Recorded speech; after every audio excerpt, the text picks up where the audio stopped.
वृंदावन जहां हर गली में श्री कृष्ण की लीलाएं गूंजती हैं, जहां बांके बिहारी मंदिर की घंटियों में आस्था की धुन बजती है, लेकिन आज इन्हीं गलियों में एक अलग ही स्वर गूंज रहा है। ये स्वर है विरोध का, आस्था की रक्षा का और अपनी परंपराओं को बचाने की जिद का। मथुरा वृंदावन के बांके बिहारी कॉरिडोर और न्यास ट्रस्ट के खिलाफ 19 दिनों से विरोध का स्वर गूंज रहा है, जहां हर दिन हजारों भक्त दर्शन के लिए उमड़ते हैं। आज एक अनोखे आंदोलन का गवाह बन रहा है। गोस्वामी समाज और स्थानीय लोग, विशेषकर महिलाएं, पिछले 19 दिनों से सड़कों पर उतरकर सरकार के प्रस्तावित बांके बिहारी कॉरिडोर और न्यास ट्रस्ट का विरोध कर रहे हैं। ये विरोध अब केवल नारों तक सीमित नहीं रहा। प्रदर्शनकारियों ने अपने खून से पत्र लिखकर भारत के प्रधानमंत्री नरेंद्र मोदी और उत्तर प्रदेश के मुख्यमंत्री योगी आदित्यनाथ से प्रोजेक्ट के संबंध में जारी अध्यादेश को निरस्त करने की मांग की है। उत्तर प्रदेश सरकार ने बांके बिहारी मंदिर के आसपास 5 एकड़ में कॉरिडोर बनाने की योजना बनाई है।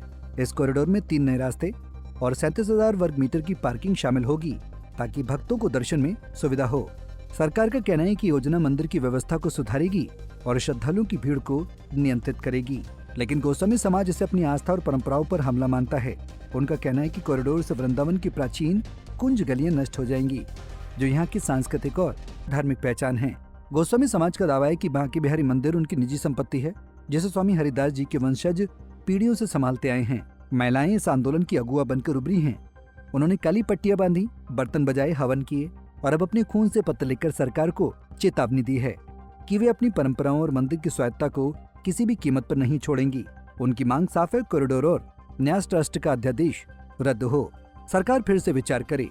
आज हम सब ब्रजवासी महिलाओं ने, गोस्वामी परिवार है और सारे जो व्यापारी परिवार की बहुएं हैं, उन लोगों ने अपने खून से पत्र लिखा है मुख्यमंत्री जी को, प्रधानमंत्री जी को, कि वो जो ये अध्यादेश और जो इसका कॉरिडोर का जो लेकर आए हैं विचार, इस पे दोबारा से विचार विमर्श करें और बाकी सारी चीज़ों को एक बार गहनता से समझें कि यहाँ पर आएंगे, अगर जनता के लिए सुविधा करनी है करिए, लेकिन इस चीज़ की मनाही नहीं है। लेकिन और भी तरीके से आप सुविधाएं कर सकते हैं, उपलब्ध करा सकते हैं।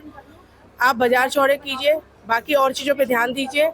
और कॉरिडोर ही इसका एकमात्र वो नहीं है कि आप जो कॉरिडोर बना देंगे तो आगे चल के कोई प्रॉब्लम नहीं आएगी। बहुत सारी प्रॉब्लम और हैं। आप एक बार बैठ के सोचिए तो समझिए। आखिर यहाँ पर इसी चीज़ के लिए हमने पत्र लिखा है।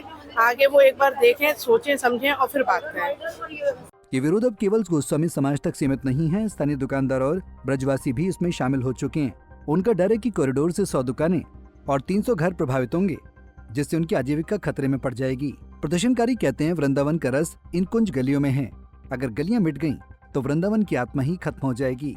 19वें दिन भी ये आंदोलन थमने का नाम नहीं ले रहा। गोस्वामी समाज और वृंदावन वासियों ने यूपी सरकार और भारत सरकार से अपील की है कि वे इस फैसले पर पुनर्विचार करें। क्या ये कॉरिडोर वृंदावन की आध्यात्मिक विरासत को संजोएगा या इसे बदल देगा? ये सवाल आज हर ब्रजवासी के मन में है। वृंदावन की गलियों से उठी ये पुकार अब देश भर में गूंज रही है। क्या बांके बिहारी की ये लड़ाई एक नया इतिहास रचेगी?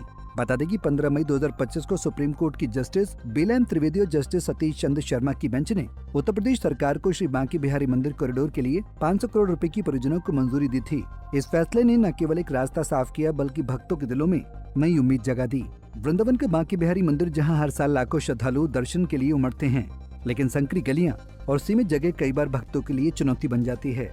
2022 की भगदड़ जैसी घटनाओं ने इसकी जरूरत को और गहरा कर दिया। वहीं अध्यादेश के विरोध में मामला एक बार सुप्रीम कोर्ट में जा पहुंचा, जहां कोर्ट ने सरकार से जवाब तलब किया। 26 मई को जारी अध्यादेश की कॉपी और परियोजना की पूरी रूपरेखा हलफनामे के साथ 29 जुलाई तक कोर्ट में पेश करने की बात है। पंजाब केसरी टीवी के लिए मथुरा से मदन सारस्वत की रिपोर्ट।